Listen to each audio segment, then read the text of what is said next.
Hi, I'm Yasmine. Welcome back to my channel.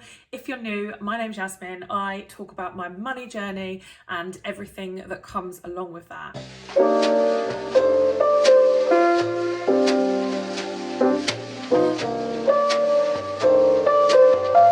In order to get myself out of £38,000 worth of debt, I had to basically overhaul my whole life in the last year. And so I thought I would try and share a bit more of my journey in the hope that I could help someone else with their financial situation. Now, a disclaimer, I'm not a financial advisor. I have no qualifications in finance, and none of this is personal advice. This is just the things that I did to get on top of my finances and the things that I continue to do. I've paid my consumer debt off, but I still have a very large mortgage, and I'm also living pretty much paycheck to paycheck. I've got a little bit of savings and some goals that I really need to reach in my life that will involve a big amount of money. So if you like the sound of any of that, hit the subscribe button and the bell so you can be notified of any videos. If you're already subscribed, obviously you guys know how much I appreciate you. Thank you so much for continuing to watch my videos, commenting and hitting that like button. So today I received a message on my Instagram. It was literally 20 minutes ago. I've been meaning to film this video for such a long time, and I was like, right, that's it. I'm going to sit down. I've got half an hour between meetings for work. It's my lunch break. I'm going to make this video because I spend so much time talking to people on a one-to-one basis in my DMs in Instagram and saying, right, these are the things that I think you should do when you're first starting to tackle your finance situation, particularly people who come to me who are in a large amount of debt. Obviously, they find my story over on TikTok inspiring that I was able to pay such a large amount of debt off so quickly.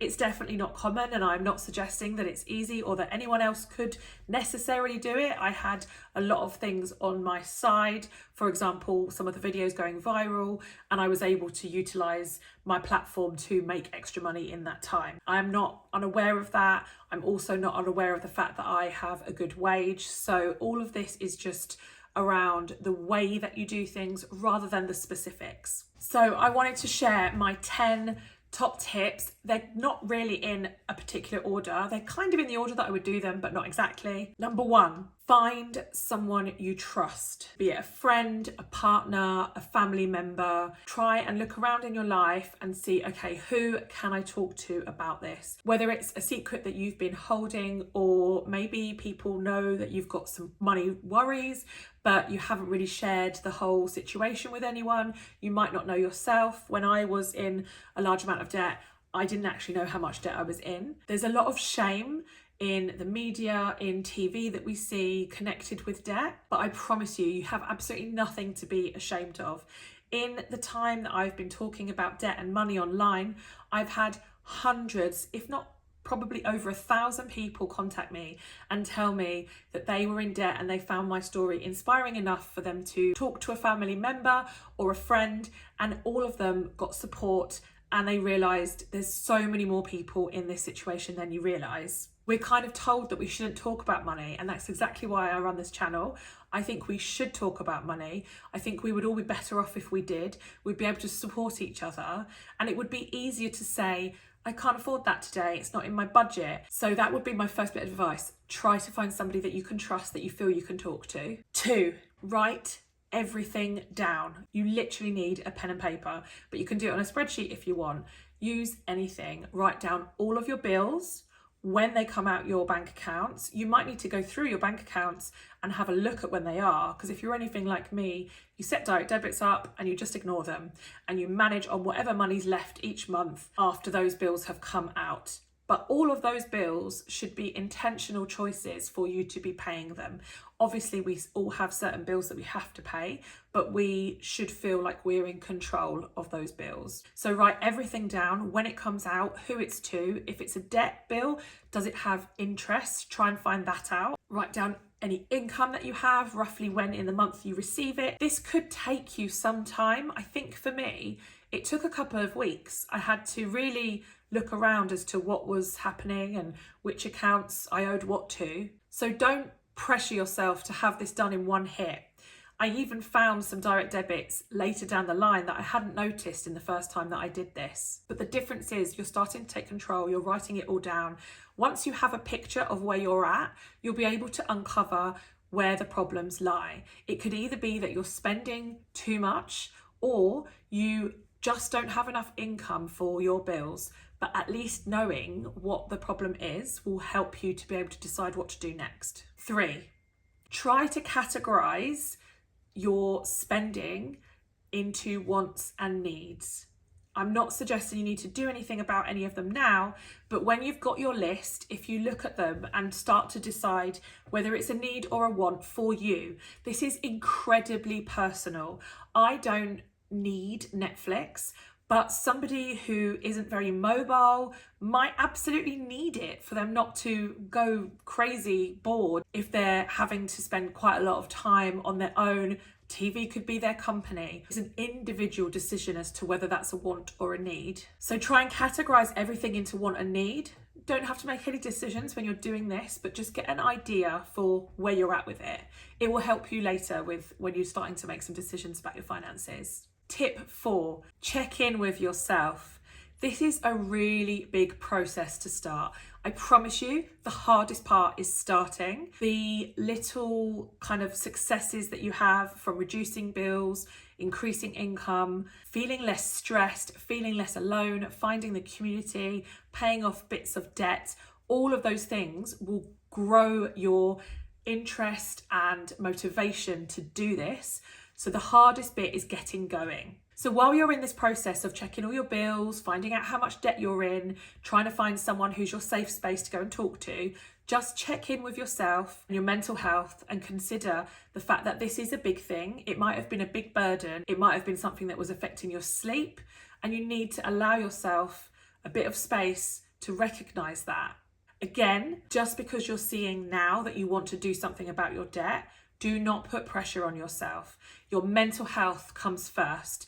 And if you need to take a little bit more time before you start really addressing it, or you need to pause this process that I'm explaining now, take that time. The chances are, if you're in an amount of debt, you're going to be in a new world of budgeting and being intentional with your money for a long period of time. And that is absolutely okay, but you need to enter into it in the best possible mental health as you can. So if that means taking a bit of time now rather than going all guns blazing and crashing and burning because you've completely overdone it, then it's better to just take the time now and go at the pace that suits you and your mental health. Tip 5. I talked a little while ago about finding out who is your person that you can trust and you can talk to about this journey. So this tip is to use them, talk to them, explain your plans, keep them updated, ask them their opinion. It's just really good to have someone to bounce ideas off. And you might find if there's more than one person in your life, or even the one person, they might turn around and say, me too, I would really like to sort out my finances, let's do it together. You never know what opportunities will come about once you start sharing your story with somebody else. It can also make it much easier for you to budget. So for me, because my friends all know that I budget really carefully, if they ask me to go out for dinner, they will not be surprised when I start to talk about where are we going to go, can I see the menu, or when are we going to go in the month, because it might or might not be in my budget. And it's nothing to be ashamed of. I'm still making time to socialise with my friends, but maybe there's options to make that cheaper. And a lot of the time, my friends are happy to do that too. Tip 6, list out all your options and all your actions. So when you've been going through all of your bills and outgoings, I guarantee there will be little bits and pieces where you think, oh, I could cut that out, or that seems quite high, or I can't believe I was spending that much money on that. Or you might think, well, I've been spending £100 a month in the last few months on clothes, but I really don't need any more clothes. Whatever it is, I'm sure you will have had some thoughts about improvements that you could make to your budget going forward. This is an opportunity to just spend some time writing down all your possible options. It could be that you've got loads of stuff you want a car boot sale. You could put some clothes on Vinted. You could take extra shifts. You could turn a hobby into a side hustle. You could cancel Netflix because you've got Prime. Whatever it is for you, the way that you've categorised your things as want and need will help you decide what your possible options and actions are. You might have spoken to a family member who might have offered to help, given you an interest-free family loan. There's lots of other things that might come about in this process, and just keep them all on a list. Again, you don't need to act on them straight away. This is all at your pace, but keep them in a list so that you know when you've got the energy, time, resource, whatever it is, to start making changes. You've got a list you can go to and pick off something you feel you can deal with. So for me, I had on that list to renegotiate my broadband, my phone bills, and like all of those kinds of things. I made a list, and then a week later I picked one off the list, called, reset up the bill, got a cheaper deal, reduced that bill. The following week I did another one. So as you can see, the pace is really dependent on what's right for you. Tip 7 is find community for support. There are so many amazing budgeters in all different countries all over the world, here on YouTube, on TikTok, on Instagram. I'm sure there's probably some on Facebook, I don't really use it, but go out there and have a look. Type in budgeting, type in cash stuffing if that's something that you're considering doing. Find people who are on a similar journey that you want to be on. There are lots and lots of different ways of doing this, but there are equally lots of different creators out there and lots of individuals sharing their story online. You can follow along with them. They might keep you motivated. You might get new ideas. Sometimes people run competitions, which you can win tools to make the journey more fun, easier to stick to. This is all about motivation and not feeling alone. There are so many people in the world who are trying to sort their finances out, and so many who want to try. You are so not alone on this journey. And the great thing about the internet is that you can come together as part of this community and we can all help each other. And you are so welcome. Tip number 8, consider speaking to a government regulated charity for debt. So not everyone has the finances, the tools, or the resources to be able to tackle and pay off their debt themselves. Unfortunately, due to different lending rules and there being like lots of opportunity for people to get into really big debts, and life happens, things change, there will be people out there, and you might be one of them, who, when you look at it in black and white, actually on a month-to-month basis, it is unaffordable for you to try and tackle to pay off your debt, because your income is covering your living costs but not more. Obviously, with the cost of things, sometimes I appreciate some people it might not even be enough to cover living costs, which is a horrendous state of affairs. But my point is that there will be people watching this who, no matter how much will, the money coming in is not enough to pay the debt off.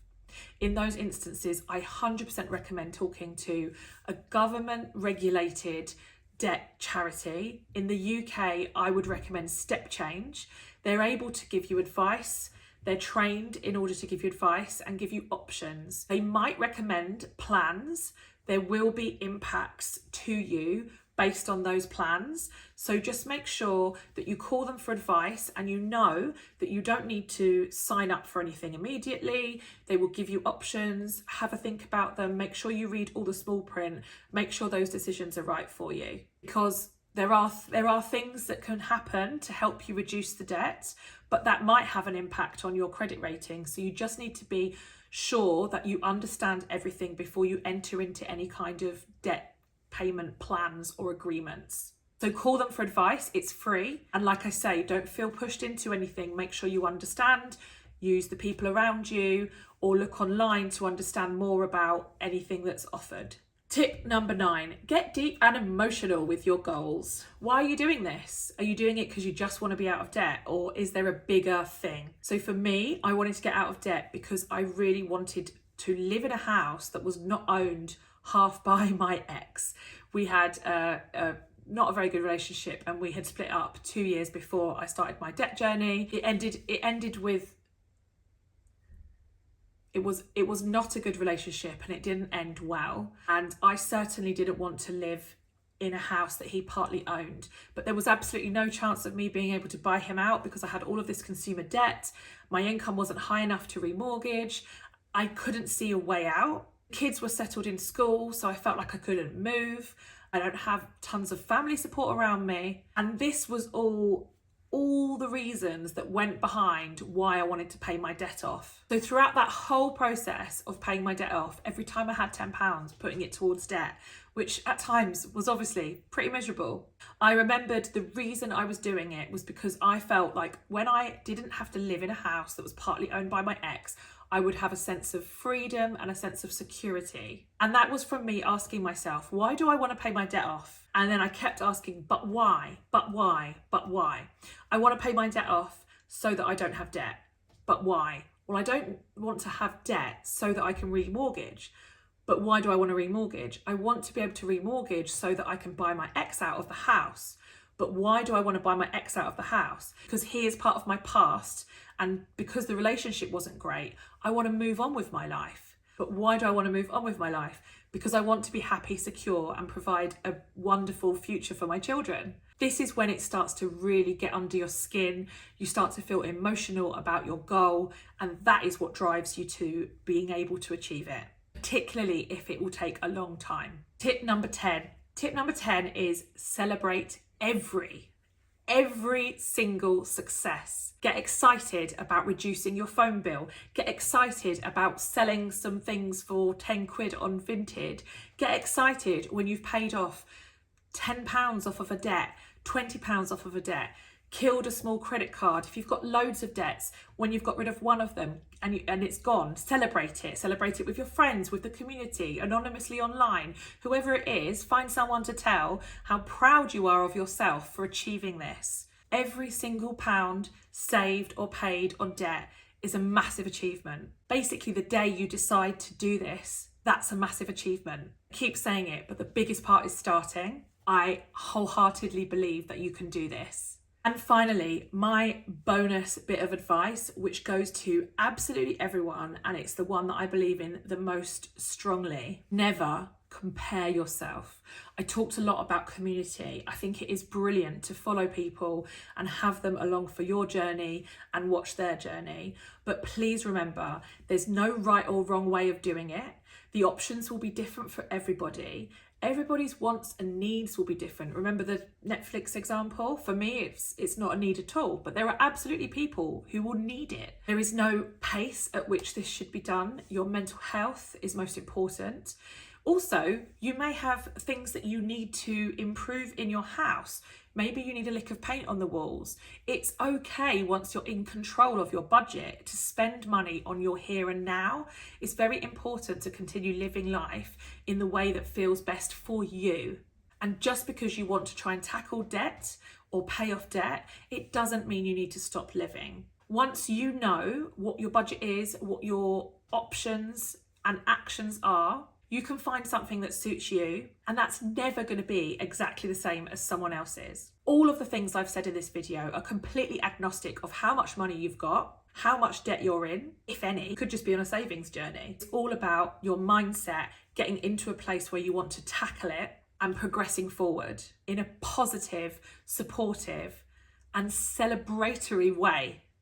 I have so much faith in you. You're going to do this. I know you are. There's going to be bumps in the road. It's never easy. Sometimes you might go forwards and then a little bit back, but you will stay in the direction of meeting your goals once you're clear on what you're trying to do and the things you need to do to get there. I'm so excited for you all. I really hope this video helped you.